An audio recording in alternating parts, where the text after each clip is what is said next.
성인 신심 세미나 제2부 신약 성경에 나타난 성인들 보도록 하겠습니다. 데살로니가전서 4장 3절 하느님의 뜻은 바로 여러분이 거룩한 사람이 되는 것입니다. 거룩한 사람, 성인이 되는 게 하느님의 뜻이에요. 그래서 성 도미니코 사비오는 내가 하느님이 거룩한 사람, 성인이 되기를 원하니까 내가 성인이 되어야 한다. 이렇게 마음 먹고 열심히 노력해서 성인이 되었습니다. 제2부 신약 성경에 나타난 성인들에서는 먼저 예수님의 공생활 이전에 나타나 예수님의 오심을 준비한 성인들에 대하여 알아보겠습니다. 이어서 예수님의 공생활에 나타난 성인들에 대해서 알아보고 예수님의 승천 이후에 나타난 성인들에 대해서 알아보도록 하겠습니다. 제10강의 예수님의 공생활 이전에 나타난 성인들, 제1장 성 요아킨과 성녀 안나에 대해서 보겠습니다. 생애 성모 마리아의 부모인 성 요아킨과 성녀 안나에 대해서는 성경에 전혀 언급되지 않습니다. 그래서 그들에 대한 이야기는 성경 이외의 전승 자료에 의존할 수밖에 없습니다. 야고보의 원복음서, 이것도 외경인데요. 원복음서에는 요아킴을 다윗 가문의 사람으로 대단한 부자로 기술하고 있습니다. 그리고 성녀 안나는 베들레헴에서 태어났다고 말합니다. 전승에 의하면 요아킴은 예루살렘 성전에 가서 가난한 사람들을 위해 제물을 바치고자 하였습니다. 그러나 대사제가 당신은 스라의 자녀를 두지 못했으니 제물을 바치는 것이 율법에 어긋나오라고 말하며 그 제물을 거절했습니다. 몹시 속이 상한 요아킴은 다시는 아내인 안나를 보지 않기로 작정하고 광야로 들어가 천막을 친 뒤에 40일간 밤낮으로 단식 기도를 하였다고 합니다. 안나 또한 자신이 아이를 못 낳는 신세를 한탄하며 아기를 낳으면 하느님께 봉헌하겠다고 약속합니다. 요아킴과 안나에게 각각 천사가 나타나서 안나가 임신하여 아이를 낳고 그 아이는 온 세상에 이름을 떨칠 것이라는 내용의 계시를 줍니다.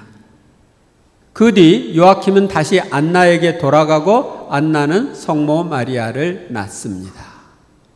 성모 마리아가 3살이 되자 요아킴과 안나 부부는 기도를 드린 대로 성전에 가서 성모 마리아를 하느님께 봉헌합니다.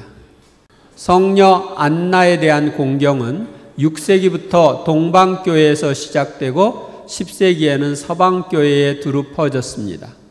성 요아킴에 대한 공경은 더 훗날에 시작되었습니다. 성녀 안나의 유해는 8세기 초에 유다에서 콘스탄티노플로 옮겼고 황제 유스티아누스 2세에 의해 무덤 위에 웅장한 성당이 건립되었습니다. 그 후 성녀의 전구로 많은 기적이 일어났으므로 그녀를 수호 성녀로 모시는 수도원도 많이 설립되었습니다.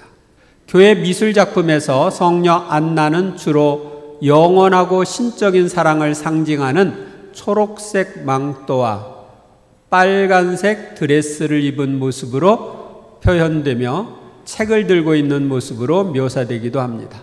지금 여기 안나 초록색, 빨간색 성모님을 안고 있는 모습이죠. 성 요아킴과 성녀 안나 축일은 7월 26일입니다. 그리고 이제 하느님이셔 사람이신 그리스도의 시에 보면 이 마리아 발도르다가 이 안나와 요아킴의 생애를 환시를 보고 쓴 내용인데 간단히 아니라 조금 길게 살펴보겠습니다. 안나와 요아킴의 믿음. 안나는 남편 요아킴의 어깨에 한 손을 얹고 몸을 살짝 기대며 말한다. 그것은 아내의 깊은 사랑, 오랜 결혼 생활 후에도 여전히 완전한 사랑을 나타내는 몸짓이다. 요아킴도 한숨을 쉰다. 그러나 그는 아내를 위로하기를 원한다. 그는 아내의 순 많은 반백의 곱슬머리에 한 손을 얹으며 말한다. 반백의 곱슬머리니까 나이가 꽤 들은 거죠. 우리는 계속 희망을 가져야 하고 아기의 잉태에 대한 희망을 가져야 한다는 거죠. 하느님께서는 모든 것을 하실 수 있어. 우리가 살아있는 한 기적은 일어날 수 있어. 특히 우리가 그분을 사랑하고 서로 사랑한다면 말이요. 그러면 사랑이신 그분이 계시니까 그런 거죠. 요아킴은 마지막 구절을 힘주어 말한다. 두 사람의 대화입니다. 안나 울지 마오. 우리는 여전히 행복하오. 적어도 나는 행복하오. 나에게는 당신이 있으니까. 저도 당신이 있어서 행복해요. 하지만 전 당신에게 아이를 낳아드리지 못했어요. 주님께서 제 태를 닫으신 것을 보니 제가 주님의 마음을 상해드렸나 봐요. 오 여보, 거룩한 여인인 당신이 어떻게 주님의 마음을 상해드렸겠소? 다시 한번 성전에 갑시다. 초막절을 지내기 위해서만이 아니라 이 청혼을 드리기 위해서도 말이요, 긴 기도를 드립시다. 즉 아기를 달라는 청혼을 드리기 위해서 가는 거예요. 어쩌면 사라와 엘카나의 한나에게 일어난 것과 같은 일이 당신에게도 일어날 수 있지 않겠소?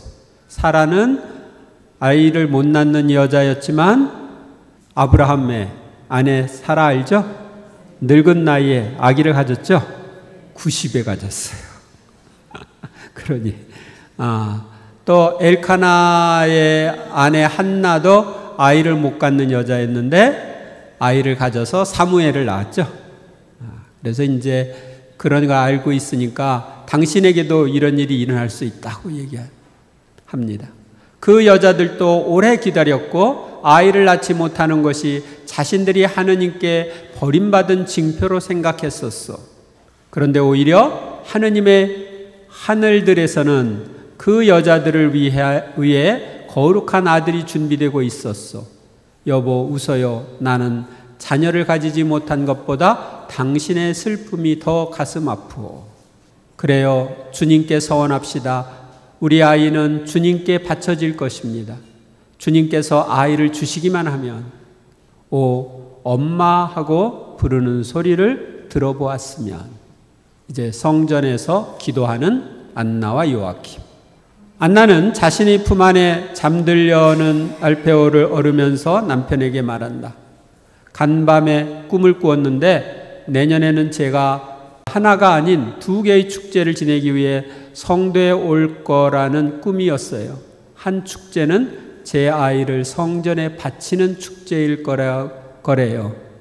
오 여보, 굳센 희망을 가져요. 안나, 다른 말은 못 들었어? 주님께서 당신 마음에 무언가를 속삭이지 않으셨어? 아무것도요. 그저 꿈뿐이었어요. 내일은 기도하는 마지막 날이요. 이미 모든 재물을 다 바쳤지만 내일 다시 새 재물을 엄숙하게 바칩시다. 충실한 우리의 사랑으로 하느님에게서 은총을 받아낼 거요. 나는 항상 엘카나의 한나에게 일어났던 일이 당신에게도 일어날 거라고 생각해 왔어. 하느님께서 그렇게 해주시기를 저는 평안히 가거라. 이스라엘의 하느님께서 내가 청한 은혜를 허락하셨다 하고 말하는 목소리를 지금 들었으면 좋겠어요. 은총을 받게 되면 아이가 당신의 태 안에서 처음으로 몸을 돌리면서 당신에게 그렇게 말할 거요. 그것은 무죄한 아이의 목소리일 거고 따라서 하느님의 목소리일 거예요. 성모님이 원죄 없는 잉태를 암시하고 있습니다. 안나의 임신. 별, 우리의 별, 왠지 모르게 제 생각에는 딸인 것 같기 때문이에요.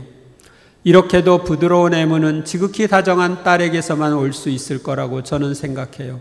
사실 저는 아기를 가진 것 같지 않고 괴롭지도 않아요. 마치 제가 거룩한 천사들의 부축을 받으며 이미 땅에서 멀어지기라도 한 것처럼 아기가 저를 푸른 꽃길로 데리고 갑니다. 저는 임신해서 아기를 가지는 것이 고통스럽다는 말을 여인들에게서 자주 들었어요. 하지만 저는 아무 고통도 느끼지 않아요. 오래전 젊은 시절 당신에게 제 처녀성을 바쳤을 때보다도 더 튼튼하고 젊고 생기 있게 느껴져요. 하느님의 딸인 메마른 그루터기 같은 우리에게서 태어나 이 아기는 우리로 인한 것이라기보다는 하느님으로 인한 것이기 때문이에요. 아기는 엄마를 고생시키지 않아요. 아기는 엄마에게 자기의 진짜 아버지이신 하느님의 열매들인 평화와 축복만을 가져다 줘요. 그렇다면 우린 그 아기를 마리아라고 부릅시다. 우리 바다의 별, 진주, 행복, 마리아는 이스라엘의 첫 번째 위대한 여자의 이름이요. 이 아이는 결코 주님께 죄짓지 않을 거요. 이 아이는 하느님께만 자기의 노래를 드릴 것이요. 왜냐하면 이 아이는 태어나기 전부터 희생으로 주님께 바쳐졌기 때문이요. 아기를 주면은 바치겠다고 그랬잖아요. 그러니까 태어나기 전부터 바쳐졌다는 걸 얘기하죠. 그리고 주님께 죄를 짓지 않을 거다. 성모님이 티 없으신 분임을 암시합니다. 그래요. 이 아기는 주님께 바쳐질 거예요. 아들이든 딸이든 3년 동안 아기를 누린 다음 우리는 이 아이를 주님께 바칠 거예요. 우리도 아기와 함께 하느님의 영광을 위한 희생이 됩시다. 아기를 바치는 건 큰 희생이죠. 재롱을 보고 싶은데 그렇지 못하고. 마리아의 탄생. 일꾼들 중 한 사람이 폭풍 후의 격렬함에 대해 말한다. 사탄이 제 마귀들을 전부 데리고 지옥에서 나온 것 같습니다. 저 먹구름들을 보세요. 공기 중에서 나는 유황 냄새를 맡아보고 휙휙거리고 쌕쌕거리는 소리와 통곡하고 저주하는 부르짖음을 들어보세요. 그놈이 사탄이라면 사탄은 오늘 저녁 단단히 화가 난 게 틀림없습니다. 다른 일꾼이 웃으면서 대답한다. 큰 먹이가 그놈 소나기에서 빠져나갔거나 미카엘 대천사가 하느님께 새벼락을 받아 그놈을 쳐서 그놈의 뿔과 꼬리가 잘리거나 불에 탄 모양이지. 한 여자가 지나가면서 외친다. 요아킴, 아기가 곧 태어날 것 같아요. 모든 게 빠르고 순조로워요. 그 여자는 두 손으로 작은 항아리를 들고 사라진다. 새 남자를 담벼락으로 움찔 물러나게 했을 정도로 세찬 마지막 천둥 소리가 난 다음 갑자기 폭풍우가 잠잠해진다. 벼락은 집 앞에 땅에 검고 연기가 나는 구덩이를 흔적으로 남겨놓았다. 그러다가 구구거리는 소리를 내는 맷 비둘기의 울음소리 같은 갓난아기의 울음소리가 안나의 방 쪽에서 처음으로 들려오고 그와 동시에 거대한 무지개가 하늘을 가로질러 반원을 펼쳐놓는다. 그 무지개는 헤르몬산 꼭대기에서부터 시작된다. 아니, 시작되는 것 같다. 이 헤르몬산은 팔레스티나 지역하고 시리아 그 경계에 있는 가장 높은 산입니다. 무지개는 9월에 맑은 하늘에까지 올라간 다음 모든 불순물이 제거된 대기를 건너 갈릴레아의 야산 위를 지나 남쪽으로 평야에 미치고 다른 산 위를 지나 높은 산맥이 시야를 막는 곳에서 끝난다. 우린 이런 무지개를 본 적이 없어. 보세요, 보세요. 무지개가 온 이스라엘을 둘러싸고 있는 것 같아요. 그리고 보세요. 해가 아직 지지 않았는데도 벌써 별 하나가 나타났어요. 대단한 별입니다.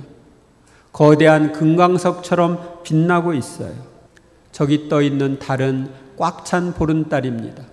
보름이 되려면 아직 사흘이나 남았는데 말입니다. 얼마나 밝은지 보세요.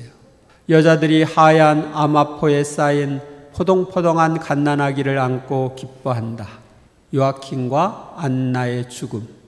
그분들의 성덕으로 인해 안나는 해산의 고통을 겪지 않으셨는데 그것은 티 없는 아기를 잉태한 여인의 황홀이었다. 두 분 모두 임종의 고통을 겪지 않으셨고 새벽에 해가 뜰 때에 별이 부드럽게 사라지는 것처럼 꺼지는 생명의 무기력만을 겪었다. 그러니까 해산의 고통도 안 겪고 임종의 고통도 안 겪었다. 여러분도 그러고 싶죠? 두 번째 건 이루어지길 바랍니다. 첫 번째 건 가망이 없는 것 같고, 그리고 요셉처럼 사람이 된 지혜인 나를 소유하는 위로는 받지 못하셨지만 나는 보이지 않는 현존으로 그분들 곁에 있으면서 승리 날이 올 때까지 평화 속에 잠드시게 하기 위하여 그분들의 머리맡에 몸을 숙이고 숭고한 말을 속삭여드렸다. 이건 누구냐면은 예수님이 그렇게 하셨다는 거예요. 보이지는 않지만 그들 곁에 있으면서 이제 임종을 잘 할 수 있도록 도와준 거죠. 할아버지 할머니니까. 그들도 아담의 후손이었는데 출산할 때와 죽을 때 어떻게 고통을 겪지 않을 수 있었겠는가 하고 어떤 사람은 말할 것이다. 내 대답은 이렇다. 세례자도 아담의 후손이었고 원죄를 가진 채 잉태되었는데도 단지 내가 그 어머니에게 가까이 다가갔다는 이유만으로 그 어머니의 태 안에서 나에 의해 미리 성화되었는데 거룩하고 흠없는 분의 어머니에게서 아무런 은총이 허락되지 않았겠는가. 그러니까 거룩하고 흠없는 성모 마리아의 엄마가 될 분에게 아무 은총도 주지 않았겠느냐. 그런 건 있을 수 없는 일이다 하고 예수님이 말씀하시는 거예요. 그분은 하느님에 의해 보존되고 신성한 영혼과 지극히 깨끗한 마음 안에서 하느님을 낳고 성부에 의해 태 안에서 창조되고 수태되었으며 영광 중에서 영원히 하느님을 소유하도록 하늘에 받아들여진 분인데 그분의 어머니에게 아무런 은총이 없었겠는가 말이다. 나는 또 대답한다. 올바른 양심은 평온한 죽음을 주고 성인들의 기도는 너희에게 그 같은 죽음을 얻어준다. 그래서 여러분들도 이런 평온한 죽음을 맞이했으면 좋겠습니다. 성덕과 교훈, 지혜로운 성인들인 요아킴과 안나는 평생을 하느님의 뜻에 맞는 생활을 했습니다. 하느님께 대한 거룩한 두려움과 충실하고 순결한 사랑의 모범이셨습니다. 지혜를 사랑한 두 성인은 고통 중에서도 기뻐할 줄 알고 시련 중에도 항구한 믿음을 지켰습니다. 하느님께 희망을 둔 그들은 결국 하느님의 어머니를 얻었습니다. 바로 마리아를 얻은 거죠. 굳센 희망을 가져요. 충실한 우리의 사랑으로 하느님에게서 은총을 받아낼 거예요 하는 요아킴의 말에는 그의 확신에 찬 믿음을 볼 수 있습니다. 늦은 나이에 얻은 아기를 하느님께 대한 사랑으로 성전에 봉헌한 그들은 어린 딸에 대한 그리움과 추억으로 애달파했지만 죽음의 순간에 나는 괴롭다. 그러나 나는 하느님에 대한 내 사랑의 의무를 다하였다고 말할 수 있는 믿음과 하느님께 대한 사랑을 가진 성인이었습니다. 성덕으로 인해 안나는 해산의 고통을 겪지 않았고 두 분 다 임종의 고통을 겪지 않았습니다. 요아킴과 안나는 거룩한 삶에 합당한 죽음을 맞이하였습니다.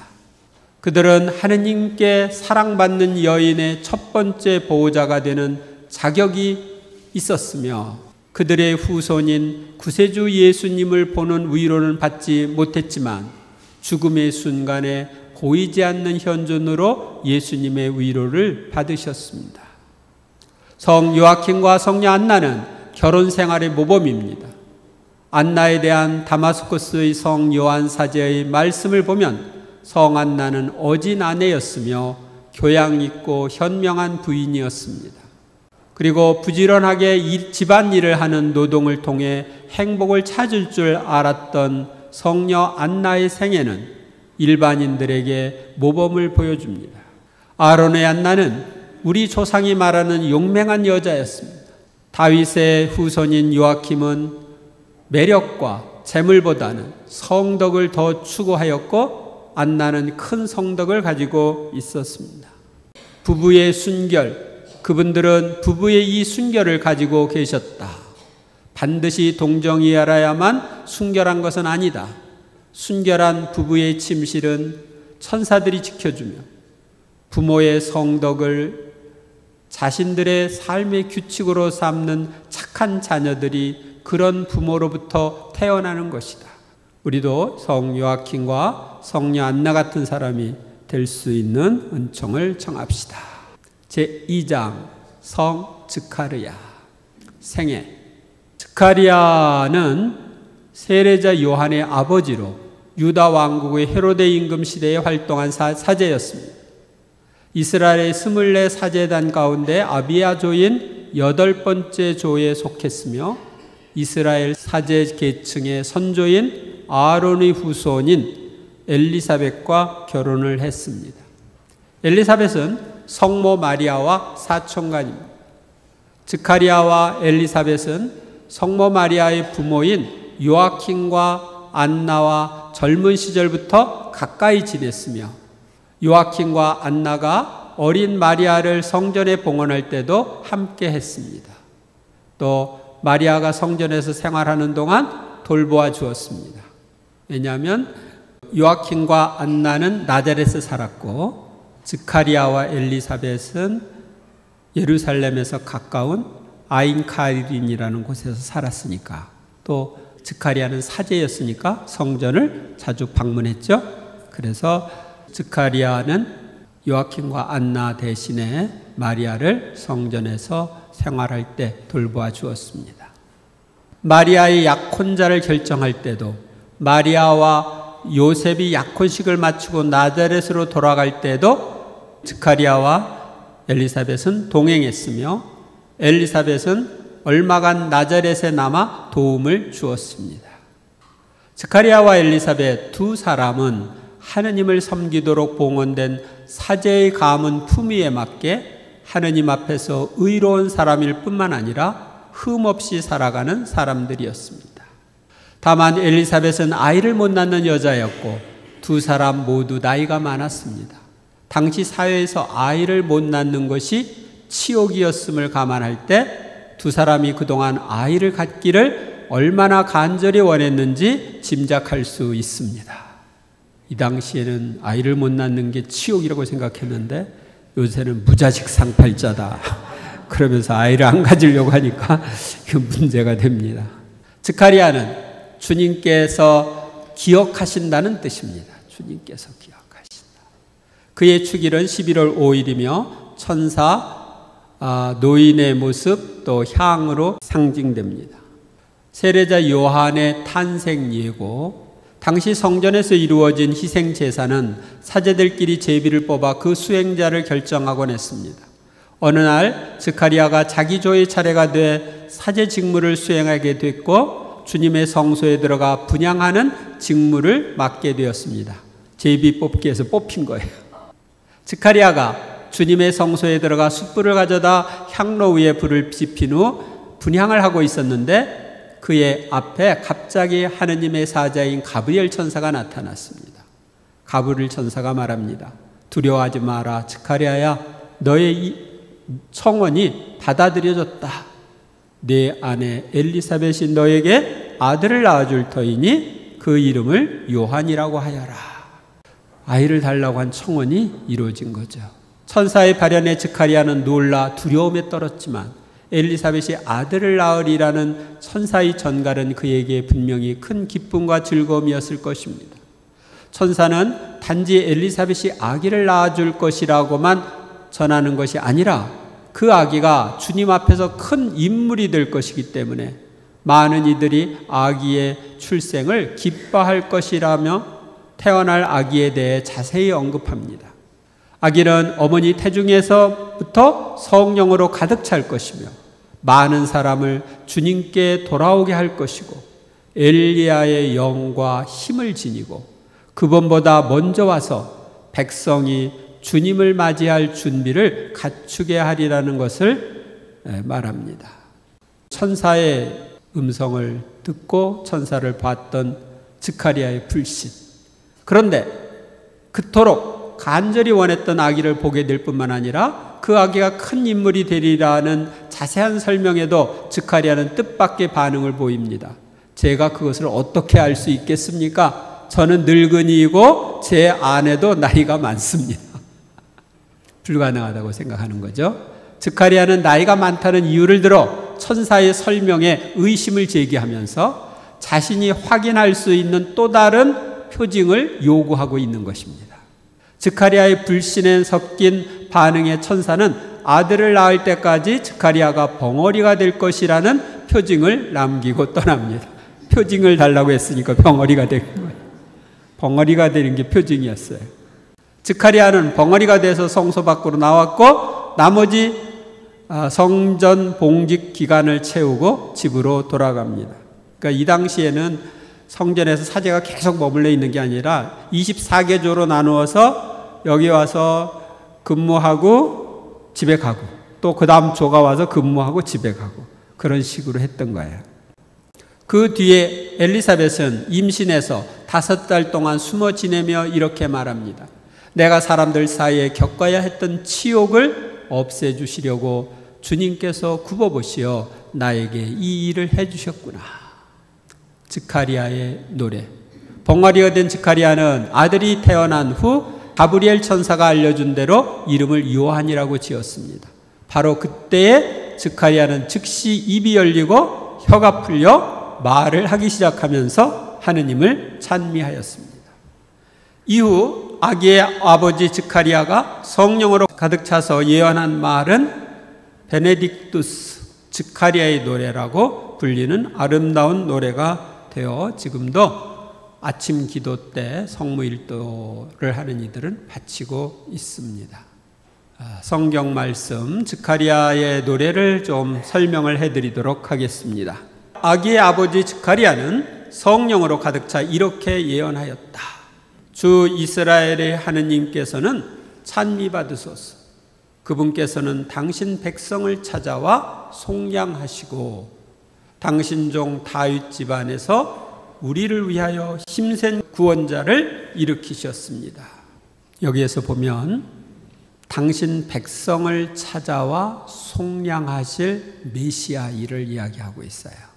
즉 죄를 하실 메시아, 다윗 집안에서 구원자를 일으키셨다.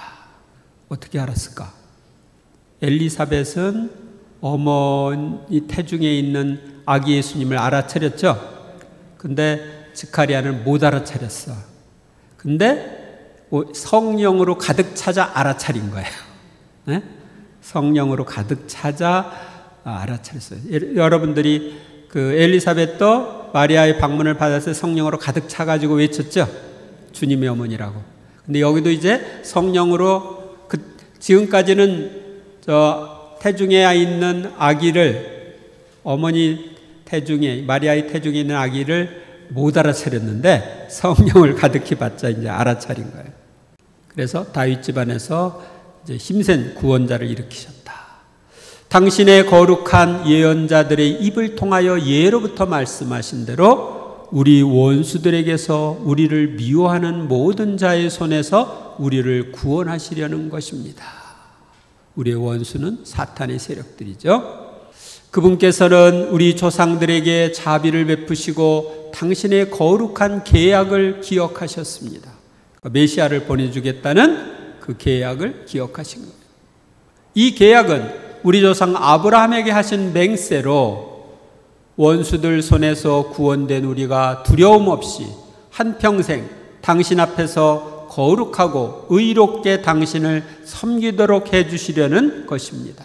그러니까 아브라함에게 너희 후손으로 인해서 모든 민족이 복을 받을 거다 이야기하시면서 메시아를 약속했는데 그 메시아는 어떤 역할을 하느냐? 원수들 손에서 우리가 구원된다. 사탄의 세력에서 구원되는 거예요. 그래서 한평생 당신 앞에 거룩하고 의롭게 당신을 섬기도록 해주신다. 그 죄가 없어지니까 거룩하고 의롭게 하느님을 섬길 수가 있죠. 아기야, 너는 지극히 높으신 분의 예언자라 불리고 주님을 앞서가 그분의 길을 준비하리니. 그러니까 지금 태어난 세례자 요한, 이 아기는 지극히 높으신 분의 예언자로 주님을 앞서가 그분의 길을 준비할 거다. 선구자가 될 거다 하는 걸 얘기하죠. 죄를 용서받아 구원됨을 주님의 백성에게 깨우쳐 주려는 것이다. 죄를 용서받아서 구원된다는 것을 이제 세례자 요한이 전해주고, 그래서 예수님의 길을 준비하는 걸 할 거라는 걸 예고합니다. 우리의 하느님의 크신 자비로 높은 곳에서 별이 우리를 찾아오시어 어둠과 죽음의 그늘 밑에 앉아 있는 이들을 비추시고 우리를 평화의 길로 이끌어 주실 것이다. 이 별은 누구예요?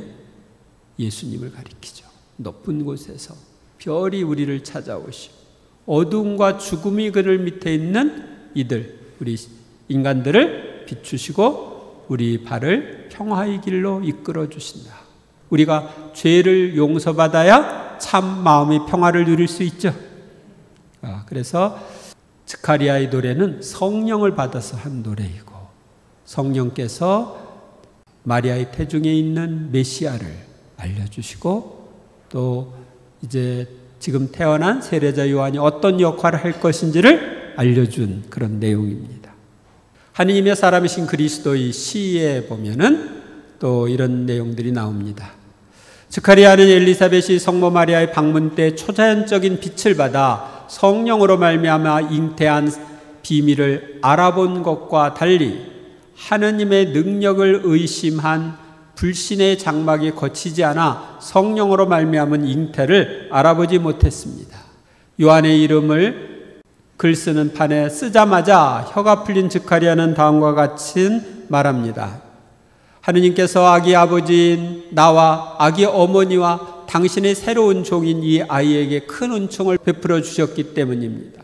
이 아이는 하느님의 영광을 위해 일생을 보낼 것이고 또 사람들의 마음을 지극히 높으신 주님께로 회개하게 하는 데 힘쓸 것이기 때문에 오랜 세월을 두고 사람들과 하느님의 눈에 위대한 사람이라고 불릴 것입니다. 천사가 그렇게 말해 주었는데 나는 믿지 않았습니다. 그러나 지금은 믿습니다. 내 안에 빛이 비칩니다. 그 빛이 우리 가운데 있는데 여러분은 보지 못합니다. 사람들의 영혼이 혼미하고 우둔하기 때문에 그 빛은 알려지지 않을 것입니다. 마리아 태중에 있는 빛이신 예수님을 가리켜요.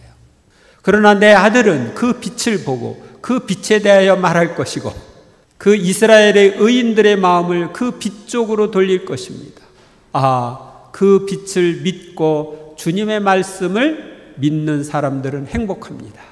그래서 빛이신 메시아에 대한 이야기를 합니다.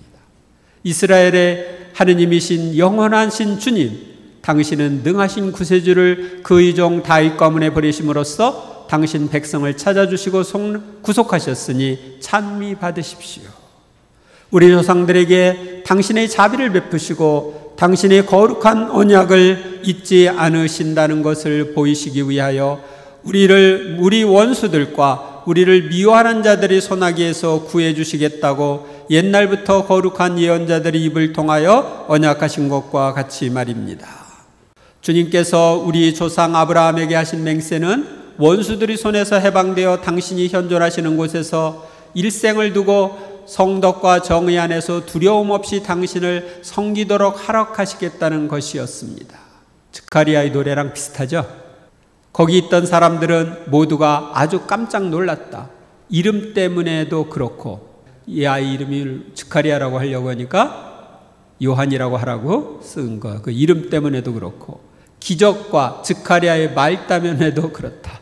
스가랴가 이제 벙어리에서 말을 하게 됐 기적. 그리고 그 말의 내용 때문에 이제 사람들이 깜짝 놀란 겁니다. 스가랴는 세례자 요한의 할례 때 아기의 이름을 스가랴로 해야 한다는 친척들의 말에 글 쓰는 판을 달라고 하여 그의 이름은 요한이라고 쓴 뒤 즉시 입이 열렸는데 그때야 마리아가 성령으로 말미암아 하느님의 아드님을 잉태한 사실을 알게 됩니다. 스가랴는 자기 아기 예수님의 탄생 이후 성모님과 성 요셉이 나자렛으로 돌아가려고 할 때 메시아는 베틀레헴에서 머물러야 한다고 말합니다. 성경을 인간적으로 해석하고 자신의 사제 신분으로 또 가르침으로 도움을 줄 수 있다고 생각했기 때문입니다. 그러나 하느님은 스가랴의 인간적인 교만을 통해서 헤로데의 사륙으로부터 아기 예수님을 보호하시는 당신의 뜻을 이루셨습니다. 이건 무슨 얘기냐면 베들레헴에서 아기 예수님 탄생했을 때 원래 메시아는 베들레헴에 탄생할 거라고 있으니까 나사렛으로 돌아가면 안 된다. 여기서 살아라. 그리고 내가 사제니까 이 베들레헴에 태어났다는 거, 이 사람이 메시아라고 하는 것을 내가 증언해 주겠다. 그리고 내가 가르쳐 주겠다. 그래서 메시아 역할을 잘할 수 있도록. 그런데 그래서 이제 그 예수님을 모시고 요셉과 마리아가 베들레헴에 머물러 살았기 때문에 헤로데가 아이를 죽이려고 했을 때 빨리 이집트로 도망갈 수가 있었어요. 만약 나자렛에 있었다면 거기서 중간에 오다가 잡혔겠죠. 근데 베들레헴에 있었기 때문에 빨리 이집트로 도망갈 수가 있었습니다. 성덕과 교훈, 스가랴가 벙어리가 된 것은 믿지 않는 불신에 대한 벌이기도 하지만 또한 스가랴 자신이 요구한 표징에 대한 하느님의 응답이기도 합니다. 우리는 일이 우리 뜻대로 잘 되지 않을 때 혹은 나쁜 일이 생길 때 그것이 하느님께로부터 오는 벌이라고 쉽게 단정하지 않는지 생각해 봐야 합니다. 오히려 그런 일에서 우리가 올바로 해 나가야 할 방향에 대한 표징을 볼 수 있어야 합니다. 우리 하느님의 크신 자비로 높은 곳에서 별이 우리를 찾아오시어 어둠과 죽음이 그 밑에 앉아있는 이들을 비추시고 우리 발을 평화의 길로 이끌어 주실 것이다. 제3장 성녀 엘리사벳 생애. 엘리사벳은 히브리어로 하느님은 맹세하시는 분이라는 뜻입니다. 엘리사벳은 예수님의 어머니 마리아와 친척되는 여인으로 세례자 요한의 어머니입니다. 그러니까 엘리사벳하고 요아킴의 아내인 안나하고가 가까운 친척으로 둘 다 사제 가문에 속했던 사람들이에요. 여기 이제 사촌 뭐 이렇게 하는 것은 그냥 우리 촌수로 생각하면 안 되고 친척이라고 생각하시면 돼요. 우리는 사촌, 육촌 뭐 이렇게 엄격하게 따지는데 이 이스라엘에서는 그 사촌이니 육촌이니 팔촌이 이렇게 따지는 그런 게 없었어요. 그냥 친척들을 다 이렇게 불렀던 것입니다. 가까운 친척이었다 이렇게 생각하시면 됩니다. 그녀는 아이를 낳지 못하다가 하느님의 특별한 섭리로 늙은 나이에 세례자 요한을 낳았으며 아론의 후손으로 스가랴의 아내였습니다. 엘리사벳 축일은 스가랴와 같이 11월 5일입니다. 성경 말씀 마리아가 엘리사벳을 방문했을 때 있었던 일입니다. 그 무렵 마리아는 길을 떠나 서둘러 유다 산악 지방에 있는 한 고을로 갔다. 그리고 스가랴의 집에 들어가 엘리사벳에게 인사하였다. 엘리사벳이 마리아의 인사말을 들을 때 그의 태안에서 아기가 뛰놀았다. 엘리사벳은 성령으로 가득 차 큰 소리로 외쳤다. 그러니까 엘리사벳의 인사말이 태중의 아기와 엘리사벳이 성령을 가득히 받게 한 거죠. 당신은 여인들 가운데 가장 복되시며 태중의 아기도 복되십니다. 내 주님의 어머니께서 저에게 오시다니 어찌 된 일입니까? 어떻게 말도 안 했는데 성모님이 아기를 잉태한 걸 알고 주님의 어머니라고 이렇게 이야기했을까? 그것은 성령께서 주시는 선물이죠. 예언의 은사도 있고 지식의 은사, 그런 은사를 받아서 그렇게 한 것입니다. 보십시오. 당신의 인사말 소리가 제 귀에 들리자 저희 태안에서 아기가 즐거워 뛰놀았습니다. 행복하십니다. 주님께서 하신 말씀이 이루어지리라고 믿으신 분. 그러니까 성령으로 잉태할 거라는 것을 믿었죠. 그렇기 때문에 주님의 어머니가 될 수 있었어요. 그래서 행복하십니다. 주님께서 하신 말씀이 이루어지리라고 믿으신 분. 성모님은 믿음의 모범이시기도 합니다.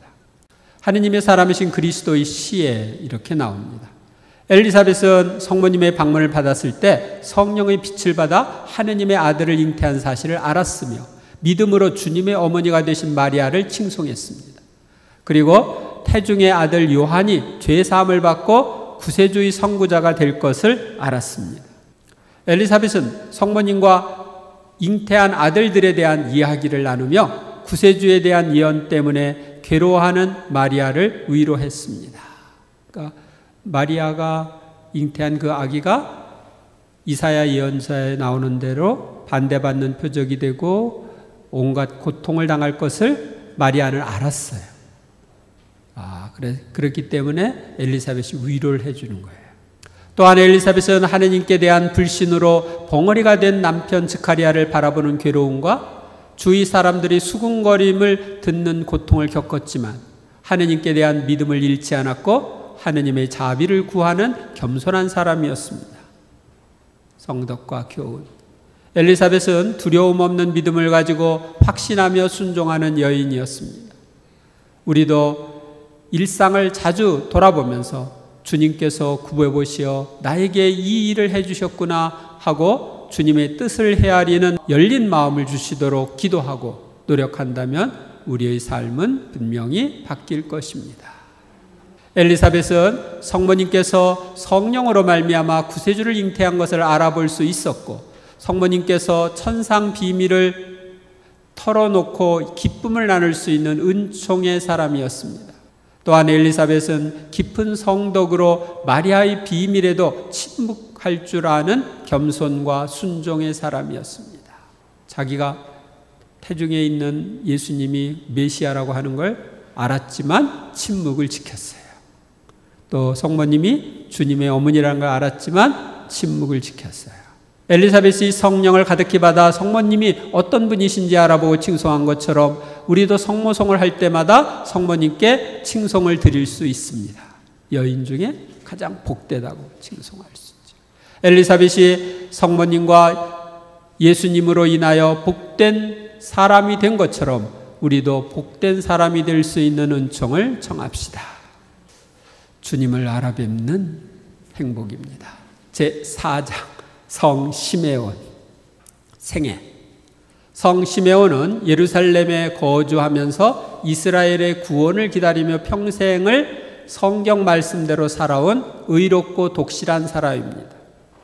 성령께서 그에게 이스라엘을 구원하실 메시아를 보기 전에는 죽지 않으리라고 전하였습니다. 누가복음서에 따르면 예수님의 부모가 맏아들 곧 태를 맨 먼저 열고 나온 첫 아들은 모두 나에게 봉헌하여라는 모세의 율법에 따라 희생 제물을 바치는 정결례를 거행하러 왔을 때 성령의 인도로 성전에 들어가 아기를 두 팔에 받아 안고 하느님께 찬미를 드리며 어머니 마리아에게 아기 예수에 의해 펼쳐질 미래 역사에 관한 말을 전합니다. 성인은 아기를 두 팔에 받아 안고서 하느님을 찬미하는 시메온의 노래를 불렀습니다. 이 노래는 4세기부터 그날의 마지막 성무 일도 끝기도에 삽입되었습니다. 시메온은 하느님이 들으셨다는 뜻으로 그리스 말로는 시몬이라고도 합니다. 축일은 10월 8일이고 아기 예수를 받아 안은 노인의 모습으로 상징됩니다. 성경 말씀 시메온과 한나의 예언. 그런데 예루살렘에 시메온이라는 사람이 있었다. 이 사람은 의롭고 독실하며 이스라엘이 위로받을 때를 기다리는 이었는데 성령께서 그 위에 머물러 계셨다. 성령께서는 그에게 주님의 그리스도를 뵙기 전에는 죽지 않으리라고 알려주셨다. 그러니까 메시아를 만나기 전에는 죽지 않을 거다. 그가 성령에 이끌려 성전으로 들어갔다. 그리고 아기에 관한 율법의 관례를 준수하려고 부모가 아기 예수님을 데리고 들어오자 그는 아기를 두 팔에 받아 안고 이렇게 하느님을 찬미하였다. 아까 했던 내용입니다. 주님이 이제야 말씀하신 대로 당신 종을 평화로이 떠나가게 해주셨습니다. 제 눈이 당신의 구원을 본 것입니다. 이는 당신께서 모든 민족들 앞에 마련하신 것으로 다른 민족들에게는 계시 비치며 당신 백성 이스라엘에게는 영광입니다. 그러니까 다른 민족들에게 계시 빛이다. 그러니까 메시아가 다른 민족들을 위해서도 오셨다 하는 걸 이야기하고 있죠. 그리고 당신 백성 이스라엘에게는 영광이다. 우리 민족 가운데 메시아가 태어났으니까 영광이죠. 아기의 아버지와 어머니는 아기를 두고 하는 이 말에 놀라워하였다.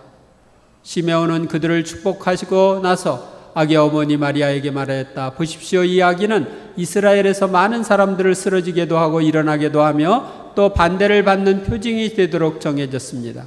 그리하여 당신의 영혼이 칼에 찔리는 가운데 많은 사람들이 마음속 생각이 드러날 것입니다. 하느님의 사람이신 그리스도의 시에는 또 이런 내용이 나옵니다. 마리아가 아기를 바친다. 아기는 태어난 지 며칠밖에 안 되는 갓난 아기들과 같은 놀란 순진한 작은 눈을 두리번거리며 사제를 본다. 사제는 아기를 두 팔로 받아놔서 계단 위에 있는 제단을 향해 서서 성전 쪽으로 얼굴을 돌리고 팔을 펴서 아기를 지켜든다. 바치는 예식을 하는 거예요. 의식이 끝났다. 아기는 다시 어머니에게 돌아오고 사제는 물러간다. 거기 한 무리의 권중이 있다. 그들 중에서는 지팡이를 짚고 힘들게 걷는 등이 굽은 작은 노인이 앞으로 나선다. 그는 대단히 나이가 많은 것 같은데 내 생각으로는 80세가 넘은 것 같다. 그 노인이 마리아에게 가까이 와서 잠시 아기를 자기에게 달라고 청하자 마리아가 미소 지으며 그의 청을 들어준다. 노인은 시메온이다. 나는 그가 사제 계급에 속하는 것으로 생각했었는데 지금 그의 옷을 보고 판단하자면 평신도다. 시메온은 아기를 안고 입 맞춘다. 예수는 갓난아기의 불확실한 표정으로 노인에게 미소 짓는다. 작은 노인이 울기도 하고 웃기도 하며 눈물을 흘린다.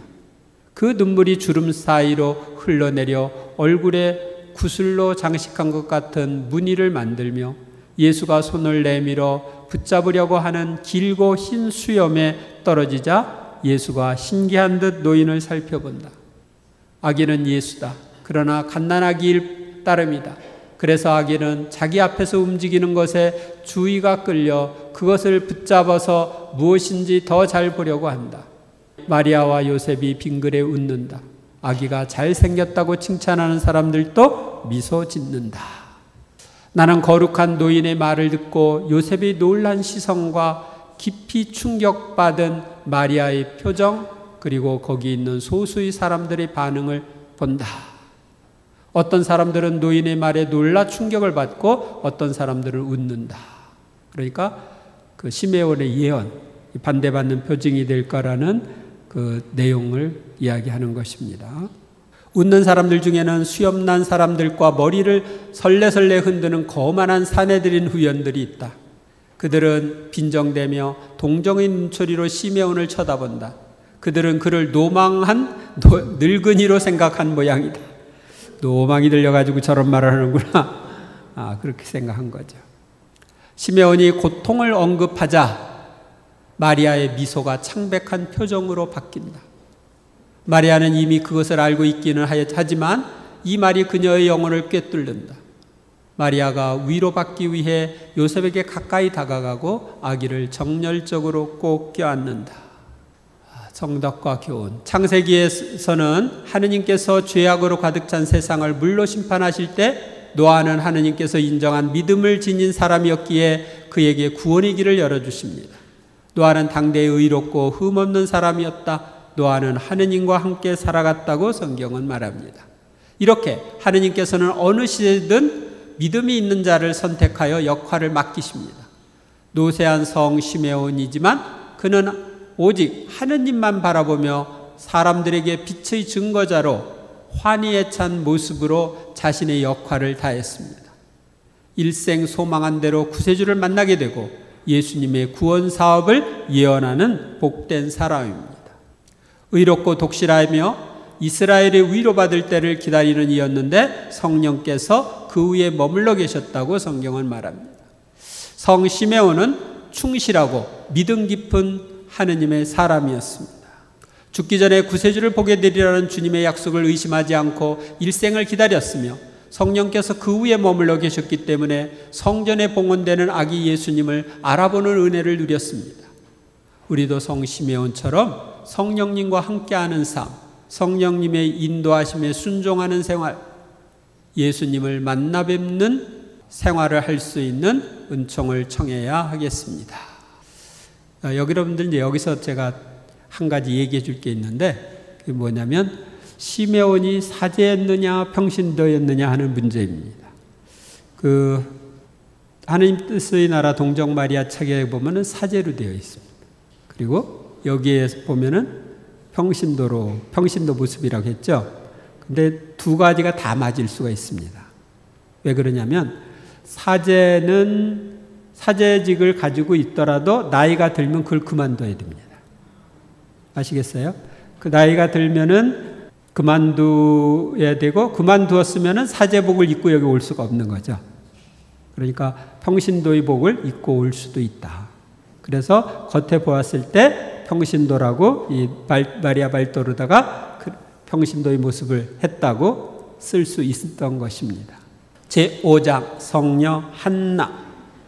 생애 아세르 지파 출신이며 푸누에의 딸인 성녀 한나는 혼인하여 남편과 7해를 살고 과부가 되어 성전에서 살며 단식과 기도로 하느님을 섬기는 경건한 사람이었습니다.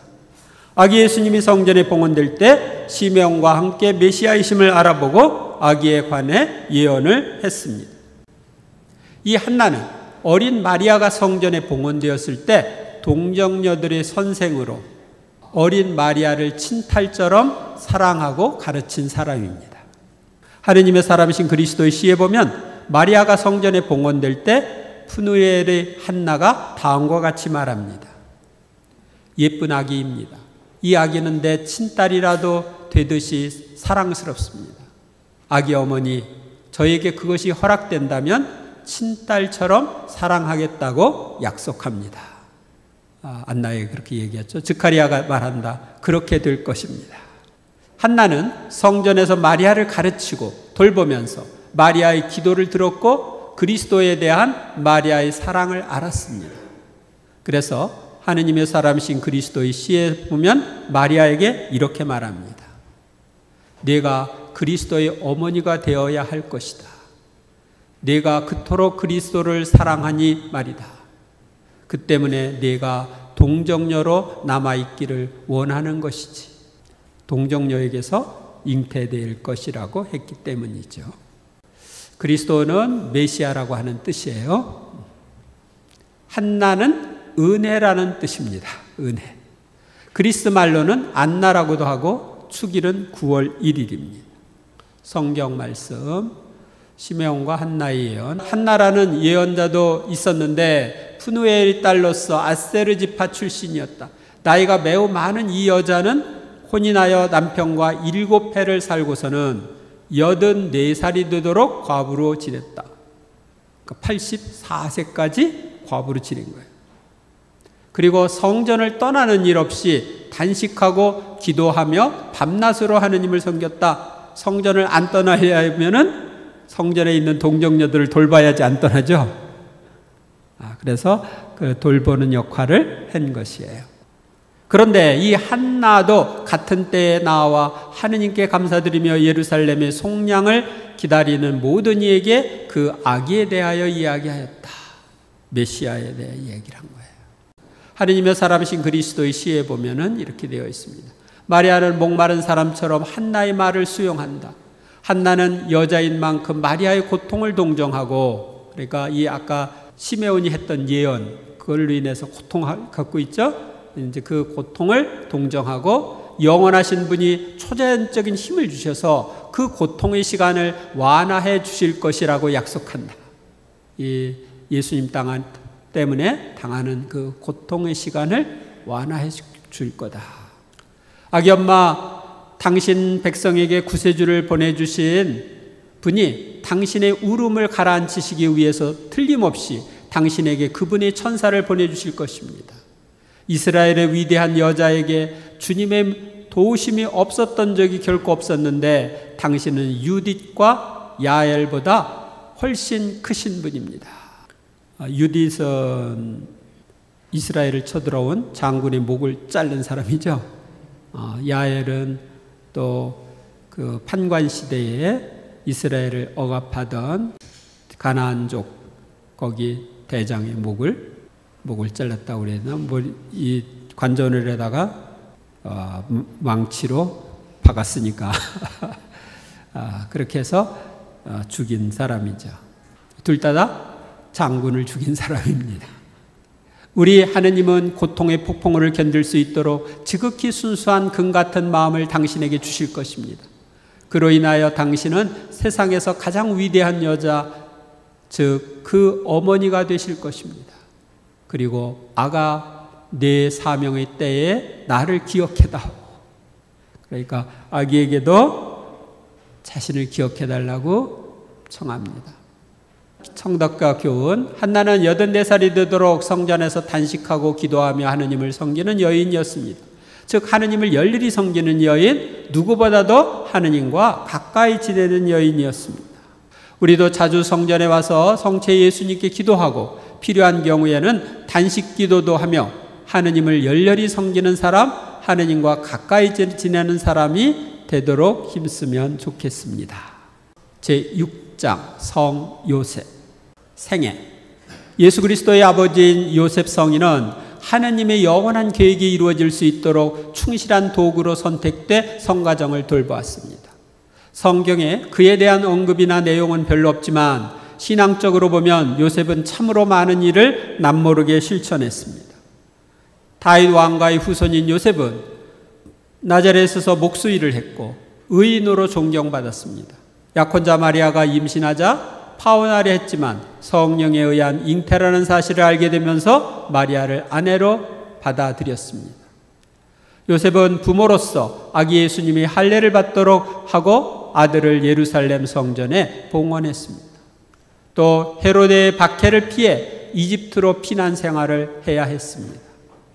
예수님이 12살 되던 해에 예수님과 성모님과 함께 예루살렘을 순례 갔다가 예수님을 잃었으나 아들이 학자들과 이야기하는 모습을 보고 놀라기도 했습니다.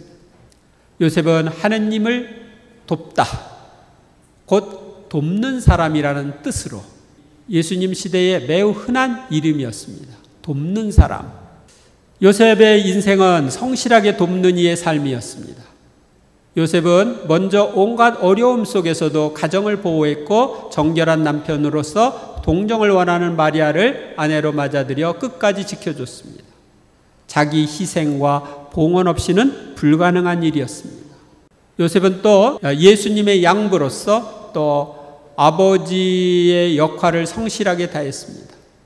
예수님의 공생활에 나서기 전 30년 동안 예수님을 보살피고 가르쳤습니다. 요셉 성인은 성가정의 수호자로서 예수 그리스도와 성모 마리아를 보호하는 역할을 훌륭하게 수행했습니다. 교회는 3월을 성 요셉 성월로 지냅니다. 그리고 19일은 한국교회의 공동수호자 동정 마리아의 배필 성 요셉 대축일입니다. 3월 19일이 요셉 성인의 축일로 자리 잡은 것은 12세기 무렵입니다. 우리 본당에서는 이 3월 19일에 성 요셉을 밤을 했습니다. 12세기에 예루살렘 성지를 이슬람에게서 되찾고자 했던 십자군은 요셉 성인을 공경하고자 나자렛에 성당을 세웠습니다. 이 요셉 성인에 대한 공경과 축제는 주로 작은 형제회, 이제 프란치스코 회의 회가 있는데 작은 형제회, 콘벤투알, 카푸친 세 회 중에 작은 형제회를 통해 유지되고 전파되었습니다. 이 작은 형제회가 성지를 다 관리하고 있습니다. 작은 형제 출신 식스도 4세는 15세기 말 요셉 성인의 축일을 모든 교회로 확산시켰습니다. 1870년 비오 9세 교황은 성 요셉을 교회의 수호 성인으로 선포했습니다.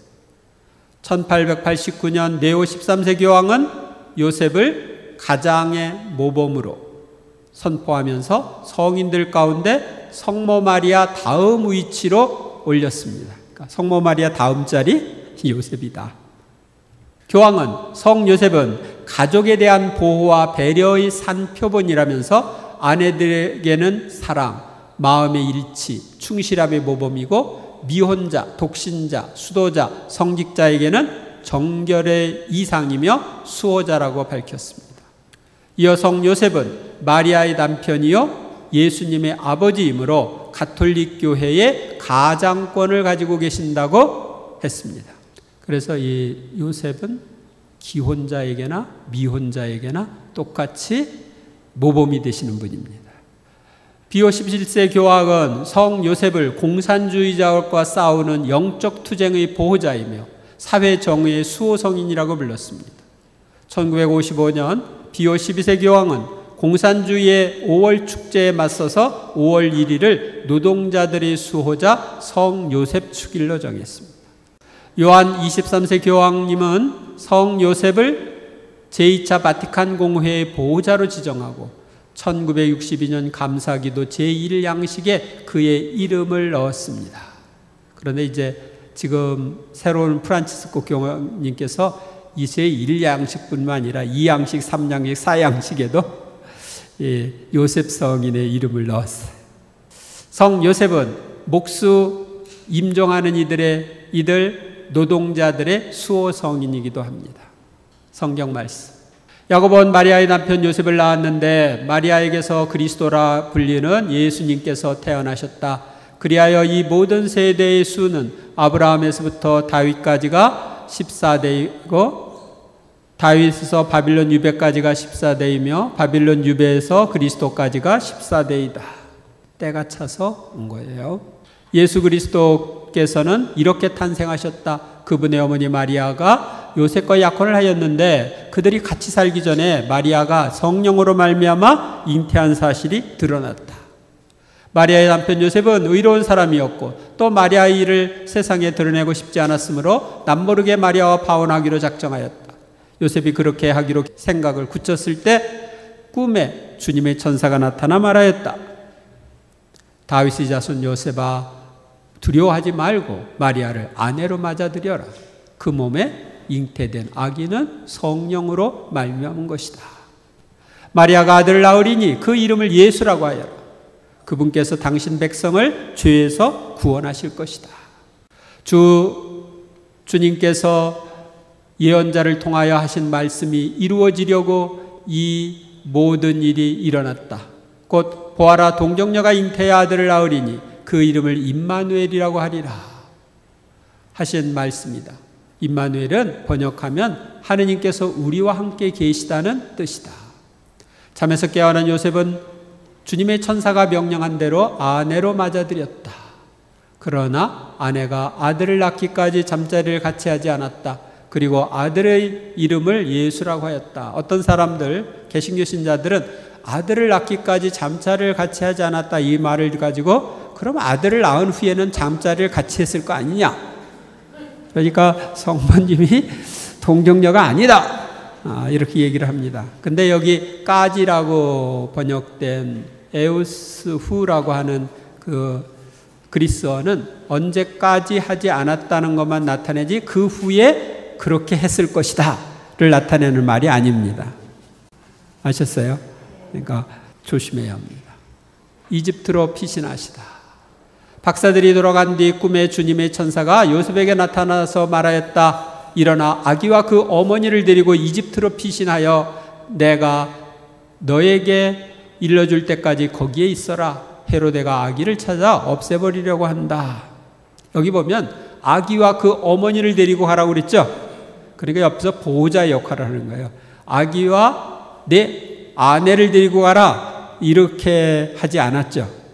그러니까 이 아기하고 마리아는 특별한 관계고 요셉은 좀 떨어진 관계라는 것을 알 수 있는 거죠. 요셉은 일어나 밤에 아기와 그 어머니를 데리고 이집트로 가서 아기와 그 어머니를 데리고 이집트로 가요. 헤로데가 죽을 때까지 거기에 있었다. 주님께서 예언자를 통하여 내가 내 아들을 이집트에서 불러내었다 하신 말씀이 이루어지려고 그리 된 것이다. 이집트에서 돌아오시다. 헤로데가 죽자 꿈에 주님의 천사가 이집트에 있는 요셉에게 나타나서 말하였다. 일어나 아기와 그 어머니를 데리고 이스라엘 땅으로 가거라. 아기의 목숨을 노리던 자들이 죽었다. 요셉은 일어나 아기와 그 어머니를 데리고 이스라엘 땅으로 돌아갔다. 그러나 아르켈라오스가 아버지 헤로데를 이어 유다를 다스린다는 말을 듣고 그곳으로 가기를 두려워하였다. 그러다가 꿈의 지시를 받고 갈릴레아 지방을 떠나 나자렛이라는 고을로 가서 자리를 잡았다. 이로써 예언자들을 통하여 그는 나자렛 사람이라고 불릴 것이다 하신 말씀이 이루어졌다. 이 아르켈라오스는 여러분들이 성경에 보면은 나중에 예수님이 십자가에 못 박혀 돌아가시기 전에 헤로데한테 갔다고 하는 얘기 나오죠. 헤로데에 가서 미친 사람 취급받는 얘기. 그 사람이 아르켈라오스입니다. 헤로데 첫 번째 헤로데 대왕이 있었고 또 이제 헤로데 가문이 쭉 이렇게 대를 이어가지고서 했기 때문에 같은 헤로데라고 쓰는데 그 아들 요한을 목 자른 헤로데입니다. 이 아르켈라오스가. 하느님이시여 사람이신 그리스도의 시라고 하는데 나오는 내용을 보겠습니다.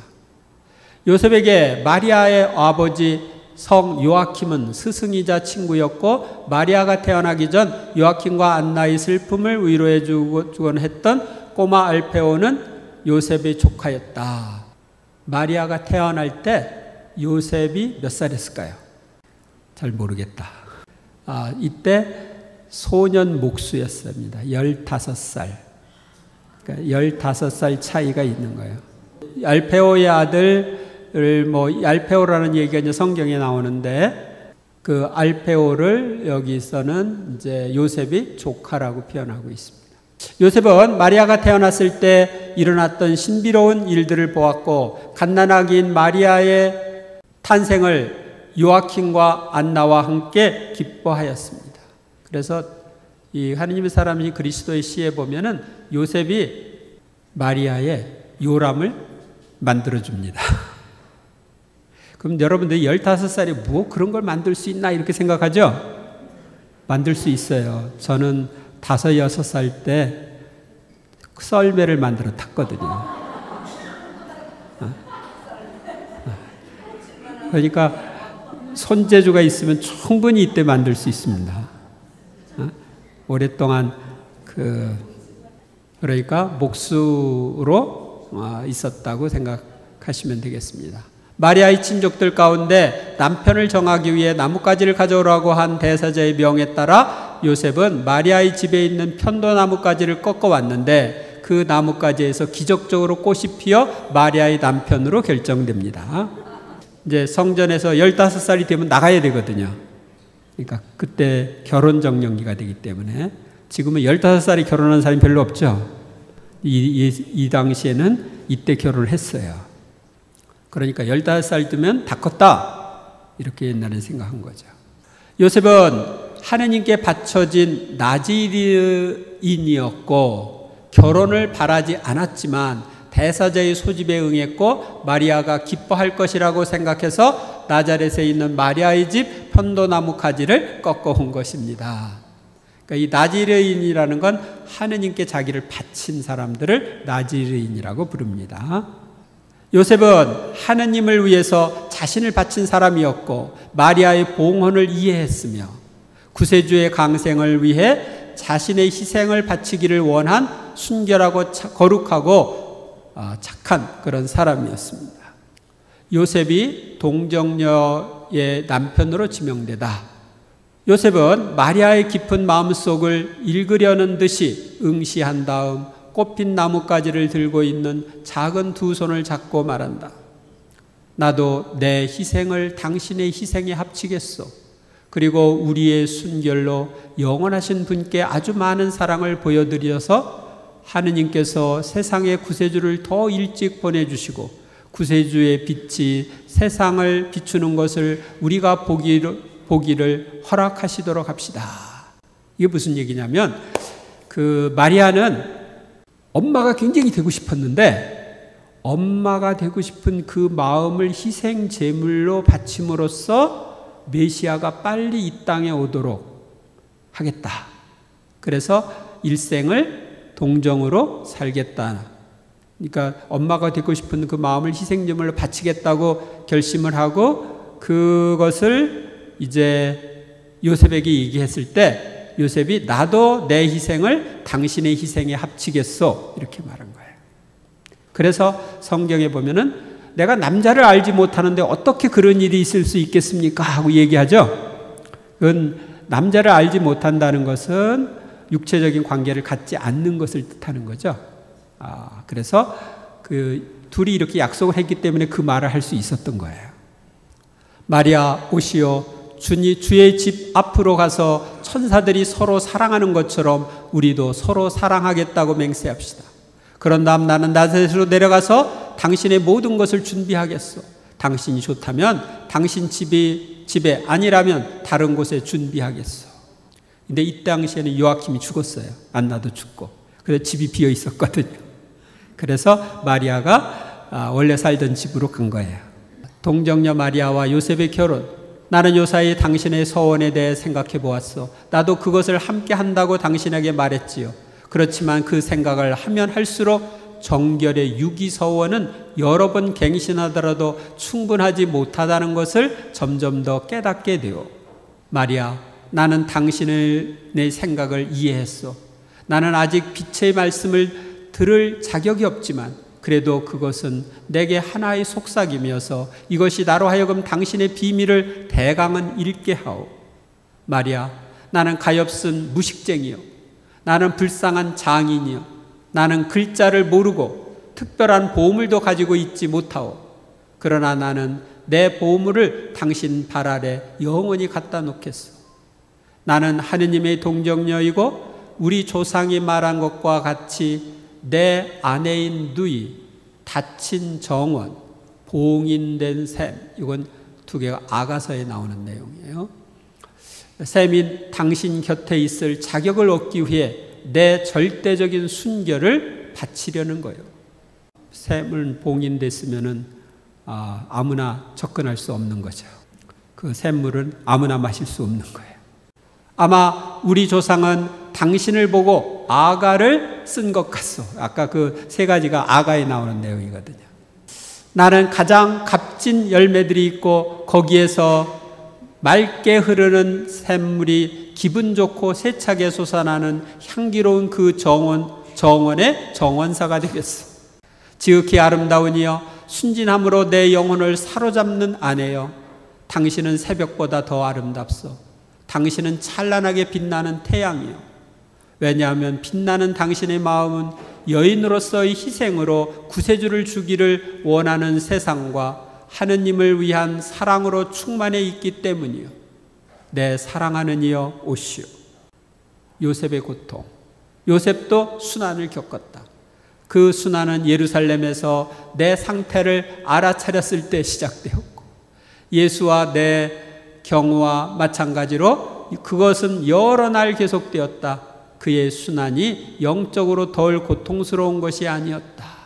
순전히 내 남편 요셉의 성덕으로 인하여 그 고통이 그토록 격조 있고 비밀스러운 형태로 유지되어 여러 차례 세기를 두고 사람들에게 별로 알려지지 않았던 것이다. 그러니까 여러 세기를 두고 사람들에게 알려지지 않았는데, 이 요셉한테 성령으로 잉태했다는 걸 마리아가 설명할 수가 있어요, 없어요? 없어요. 그런데 임신해서 배가 불러오는 거야. 그러니 이때 그걸 본 요셉이 얼마나 고통스러웠겠어요.